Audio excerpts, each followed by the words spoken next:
Okay, let's just dive right in. Welcome to the latest explainer. Today, we're cracking open a literal time capsule. We are looking at this incredibly relatable travel diary written way back in the summer of 1945 by a guy we're going to call Grandpa Willie, or Bill, as he signs his entries. And honestly, this diary proves beyond a shadow of a doubt that the notorious vacation hangover, that feeling of needing a week off just to recover from your actual time off, is a totally timeless, universal human experience. Now, you might be picturing a 1940s vacation as this super leisurely, glamorous affair, right? Well, scratch that. This trip was complete chaos right out of the gate. On their very first night heading down to Mexico, Bill writes, "We just had a daring escape from killing ourselves. The bus driver was dozing off. I mean, it is a miracle they even made it to their destination in one piece." So, let's talk about the journey to Mexico, surviving sandstorms and sleepy drivers. Because mid-century bus travel was an absolute grind before the fun even started. To really put their stamina into perspective, just track this timeline. They leave Goliad, Texas at 11:25 in the morning. By 2:45 p.m., they hit a literal sandstorm in Laredo, where Bill complains that sand got all over them and totally in their eyes. They deal with customs, cross the border, and don't actually leave Nuevo Laredo until 9 p.m. Then they are riding through the pitch black until 1:10 a.m., which is exactly when they have that near-fatal escape with the sleepy bus driver. It is just an absolute slog. But, once they finally arrive and get a tiny bit of rest, the whole tone of the diary instantly flips from terrifying to delightfully absurd. Bill jots down this fantastic, perfectly understated gem. "I rode a donkey and saw a bear that drank soda water." He even makes sure to note that the bear stood up on its hind legs. It just brilliantly illustrates how fast a vacation can pivot from a nightmare straight to absolute magic. Which brings us to the Monterey sights and feasts. We're talking cabrito, chicken, and club patio. With the travel finally behind them, the adrenaline kicks in and the nonstop eating and partying officially begins. Honestly, their appetites on this 1945 food tour are next level. Even while they're still on the bus, Bill and his buddy Mundo split a bottle of Carta Blanca beer and 12 tacos. Once they hit Mexico, they grab breakfast at Sanborn's, head out to a beautiful spot called Horsetail where they literally went to town on a bottomless chicken feast, and then turn right around for a supper of cabrito, which is roast goat and ribs. Oh, and spoiler alert for a 6 a.m. meal later, they cap the whole thing off with peppered pork chops. The sheer volume of food they consume in just the first 48 hours is staggering. Next up, baseball stars and nightclubs. Enter Daniel Rios. Because the nightlife was the real turning point of this trip. Every legendary trip has that one instigator, right? For Bill, it was a totally chance encounter. They run into Mundo's friend from Beeville, a guy named Daniel Rios, who just so happens to be a massive baseball star from Monterey. He hooks them up with special seats right down at the bottom of the stadium to watch a game between Mexico City and Monterey. And it's this exact VIP connection that escalates the vacation into a full-blown vendor. So after the game, Daniel picks him up at 11 p.m. at Club Patio. And from there, the timeline goes completely off the rails. At 2 a.m., they hit a Mexican club. At 3 a.m., another club, literally just to take a picture. At 4 a.m., yet another club.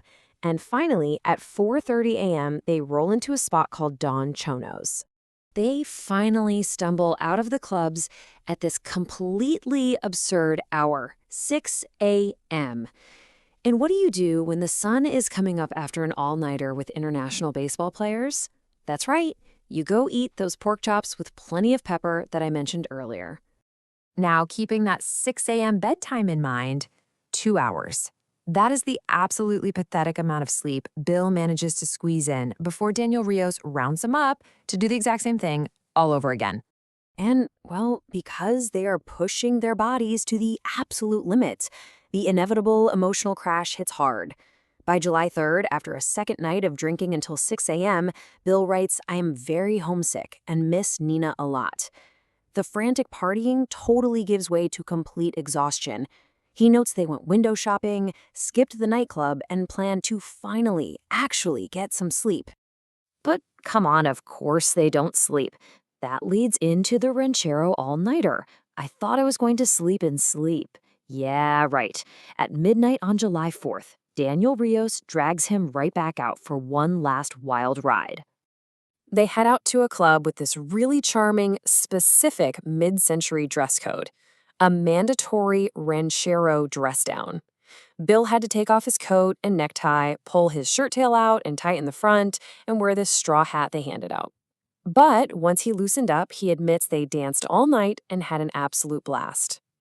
And the night ends with this incredibly beautiful, almost cinematic moment. At 3 a.m., after drinking at a house with players from both the Veracruz and Monterrey baseball teams, they're driving back and stumble across singers on the street. They stop the car in the early hours of the morning, and the local rancheros sing several songs just for them. It's that perfect peak vacation memory. So it all really boils down to the universal reality of vacations.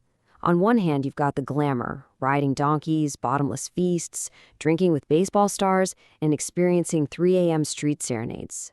But on the other hand, you've got the grind, surviving near-fatal bus rides, sleeping for an hour and a half, fighting off intense homesickness, and physically dragging your exhausted body out to a club at midnight.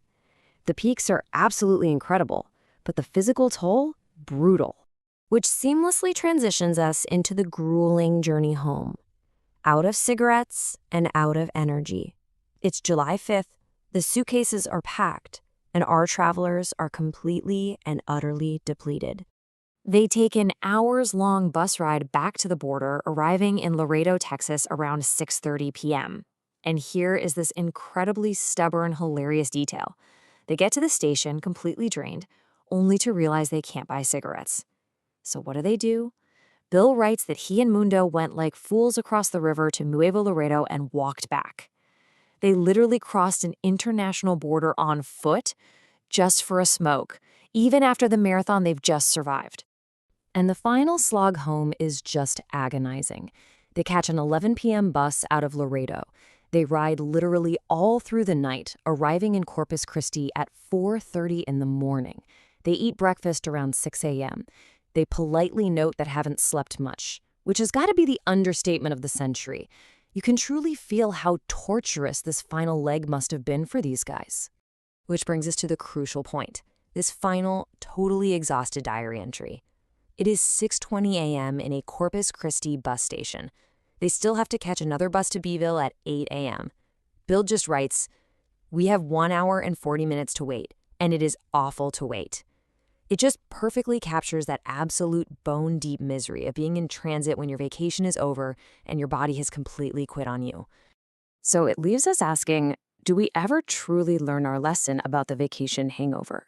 Almost 80 years ago, Grandpa Willie pushed himself to the absolute limit just for the sake of making memories, sacrificing sleep, surviving chaotic transit, and embracing the unexpected. We read this, and we completely understand why he needed a vacation from his vacation. Next time you find yourself exhausted in an airport or a bus terminal at 6 a.m., just remember Bill and Mundo, and know you are participating in a grand, hilarious, and completely exhausting human tradition. Thanks for joining me for this explainer, and I'll catch you on the next one.